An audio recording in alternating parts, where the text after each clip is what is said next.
with someone, saying who is here first or whose religion gives who right, it's a totally useless conversation.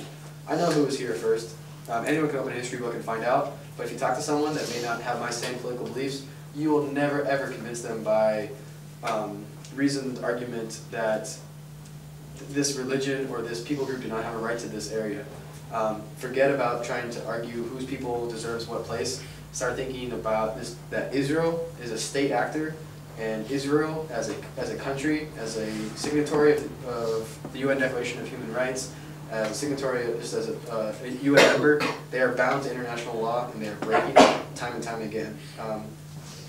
Not as citizens, but as humans, you do have rights. They're inalienable. You cannot be forced into slavery. You can't be traded. You have the right to citizenship. That one's being deprived. You have a right to education.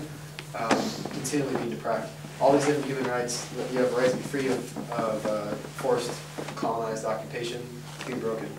Israel as a state actor, not as a people group, not as a religion. That, as far as I can say, that's the best way to tackle this and go about it in an argument or just discussion, all that kind of stuff. So, any other questions? If you want to leave now, you can just take off. If you want to come talk to me, I can talk. I have so many funny stories that I haven't shared yet. Yeah, can you just like, I don't know if you know about this, but can you give us a sense of the size, like the relative size of the peace movement within Israel, the Jewish peace movement? I mean, yeah, compared to, for example, the radical, or what mainstream would call the radical peace movement in the United States against the war on terror, people like us that are within a terrorist state, but that are totally not down with it and trying to work against it. It's Lisa Jar has a quote in here. I'd say maybe about 35 to 50% of Israel is very, very Zionist. They want this whole area. They want maybe 10% of Israelis want all Palestinians dead. I'd say that's equal on the Palestinian side. There's a lot of Palestinians that are obviously pretty angry about this. That is a real factor. I'm not going to ignore that. But it's definitely reciprocated. I'll talk about terror in a second. But Ashkelon, these people have rockets and they're firing into Gaza. So there's extremists on both sides. The people of Hebron, if the settlements were, if all these little dots were to be removed, there's going to be the civil war. This is World War III. I saw one settlement get removed. I saw a documentary on it, and they had it was the worst thing in the world. These kids are peeing in jars and boiling it and throwing it on their own Israeli troops. Like just massive. Like there's a dedicated ultra-Zionist movement within Israel that cannot be broken. Maybe about 30% of Israel is just whatever. Like we don't want to get shot. We don't get bombed on. Keep Palestinians oppressed, but I'm not really that interested. I don't really like paying for it. It's expensive. The settlement process and the occupation is extremely expensive. Most of us are actually footing the bill. I forgot the numbers, but billions and billions of dollars a year, and weapons are in military budgets, all that kind of stuff. But okay, sorry. Peace movement.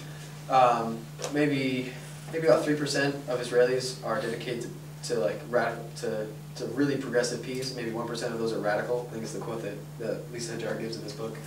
So 1% of it is Israelis. 1 in 100 will be like, yeah, we need peace now. Majority of Palestinians will say, hey, just go back to the 1967 borders. So make this, anything inside those black lines, call that Israel. We call these things Palestine. Let us build a big bridge or an underground tunnel to connect to so we can go see our friends and relatives that we haven't seen in 65 years. Then boom, that's it. That's all I want. That's the majority of the thing. It's just back to 67 borders.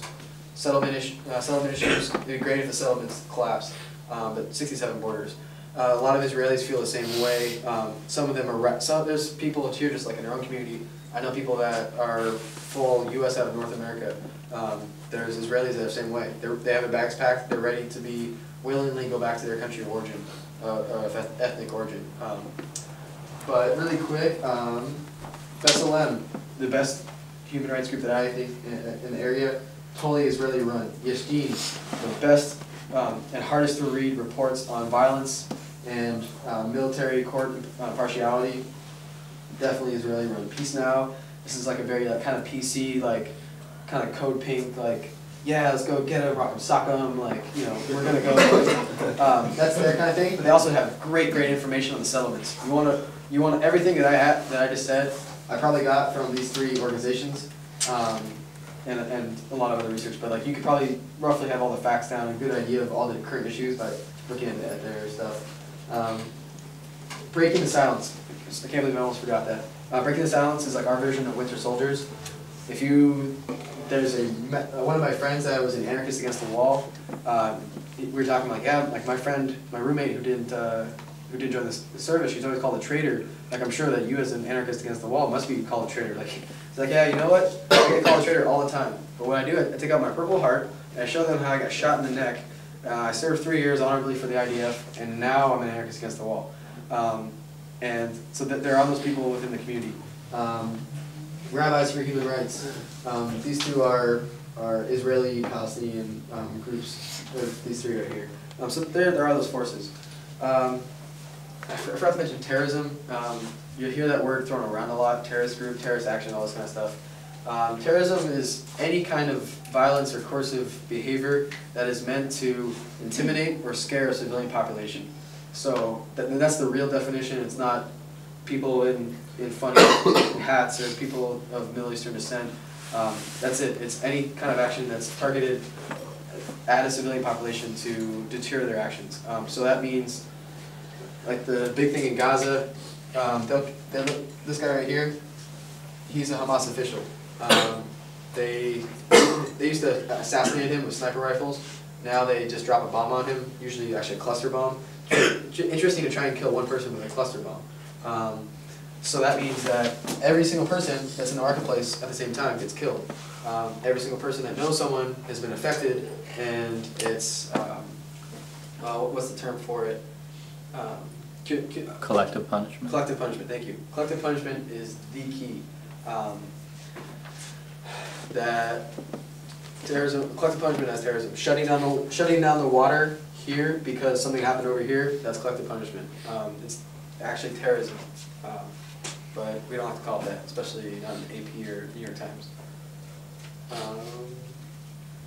Anything else? Funny stories? Anything? You wanted to take a picture. Oh yeah, thank you. You will make. I apologize for forgetting my rubber bullets, but want to take a funny one? This is going to mean a lot to a very small amount of people, but if you guys want to go too, I have all kinds of friends that will put you up. They'll keep you safe during the protest or give you a hospital working or something like that, so that's an option. Thank you guys all for coming, and please, like, you know, if you can't talk to your parents about it, my dad still really won't listen, but my mom kind of will. Talk to your friends, talk to your roommates, talk to someone. You can write Lois Caps.